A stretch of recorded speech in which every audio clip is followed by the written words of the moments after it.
we have some really nice other herbs over here. Some fresh oregano is all growing here. There's also some. She has some really nice. We have some really nice other. These are some edible flowers. They are called nasturtiums. So you can actually eat these flowers. Put them on top of your salads or on top. We put them on top of her birthday cake. So these are actually Buddha hand lemons. You can see that. These are the Buddha hand lemons. Right here is some fresh thyme, which is another lovely herb that you can put into your food. Thyme has a very healing oil. It's actually good. It's a good antiviral oil, just like oregano.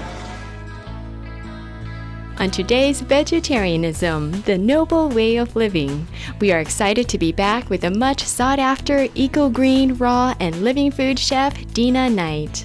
She is the founder and executive chef of Greenivore and Living Health Incorporated, where she and her team prepare scrumptious uncooked meals for celebrities and interested individuals seeking for more vitality.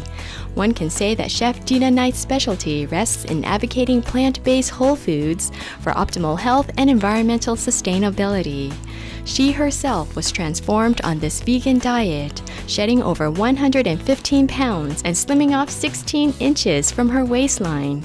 Chef Dina also travels around the United States on speaking tours to connect with individuals and groups through workshops and consultations that enable them to achieve happier and healthier lives.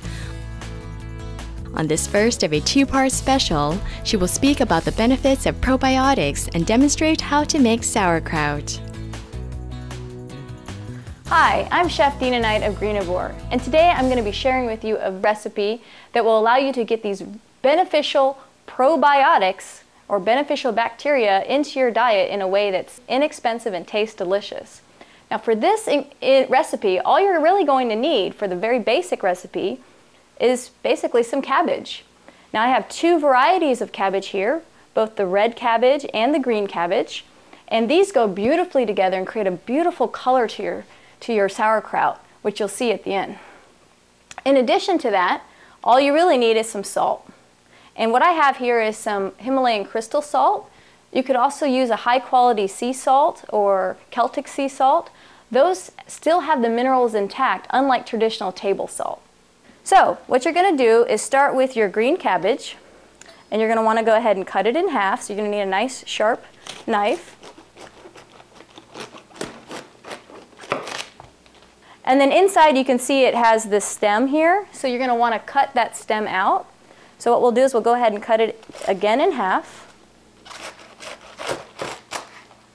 Now we've got this stem, and what you can do is just kind of cut at an angle on both sides, and that'll help pull that right out. So we'll go ahead and destem the cabbage. That part's pretty tough to chew, and for this recipe we want to have pretty even shreds, so ideally you would get rid of the stem part. Okay, now once you have your cabbage cut, you have a couple options.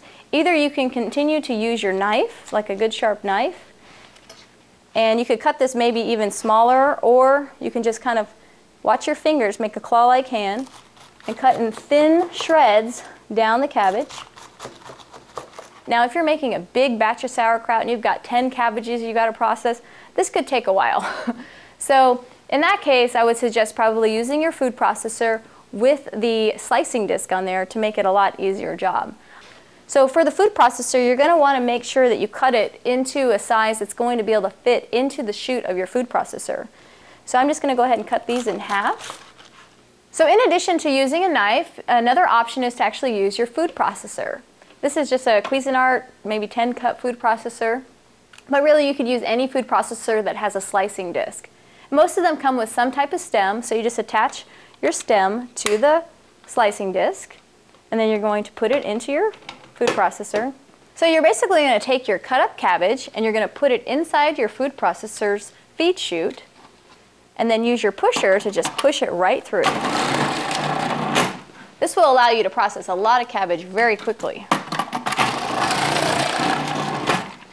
So then, once you finish processing all of your cabbage in your food processor, just simply take the lid off and then get your large bowl and you can go ahead and fill that up. So if you have any large pieces, you can take those out and then you can process those individually or cut them into smaller pieces so it'll make it all very even. So I'm going to continue making the rest of our cabbage until we have our bowl full, and I'll show you how to do the massage, which is really important to getting really tasty sauerkraut. So now I'm going to cut up my red cabbage. Now red cabbage and green cabbage are very good cancer fighters. They're full of antioxidants, and so they're excellent addition to anyone's diet, whether you are just trying to heal from any kind of disease, or even if you want to lose weight. And one of the primary reasons why adding these fermented foods to your diet is so good for you is because it helps to balance our beneficial bacteria. So I'm going to go ahead and cut through our red cabbage.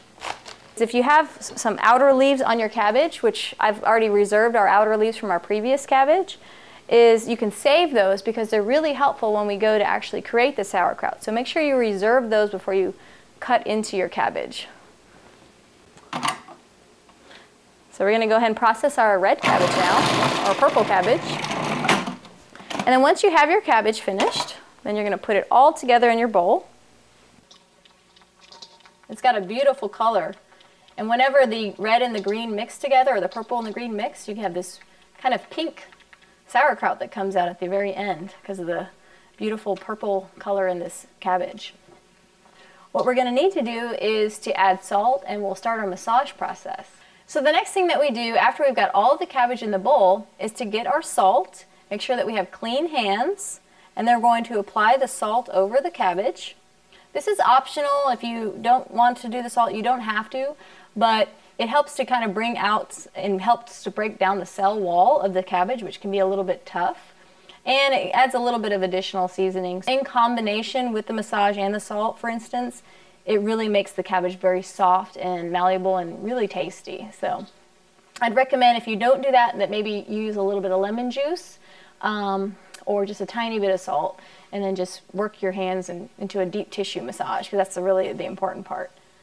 Basically, work your hands into this kneading position, just like if you were giving somebody a deep tissue massage. This is actually the most important part, in my opinion, of getting the cabbage to be the right consistency for making the sauerkraut.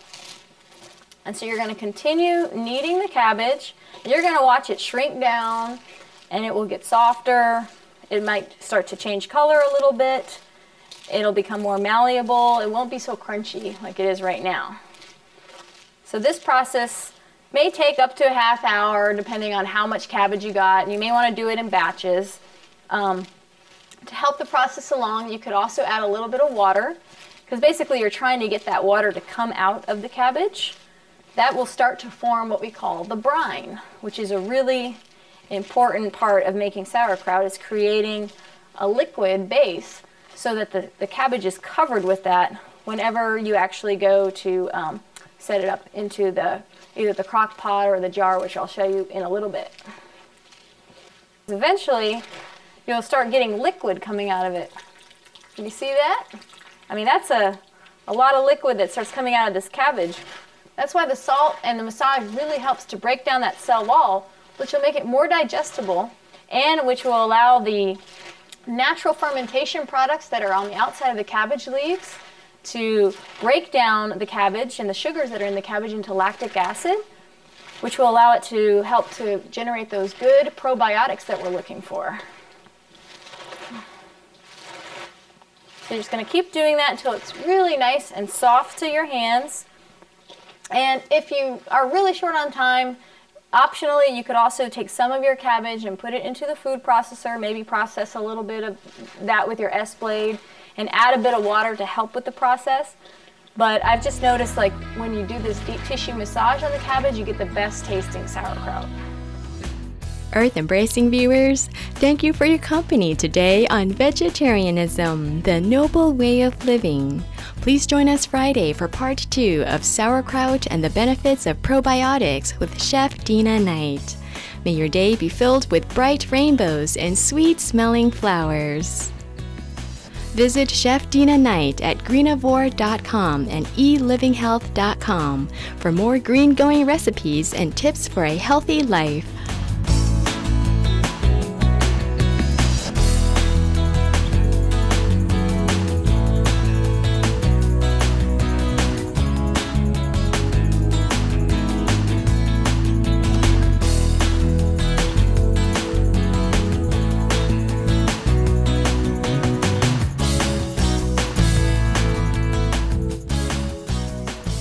For more details, please visit www.suprememastertv.com/VEG.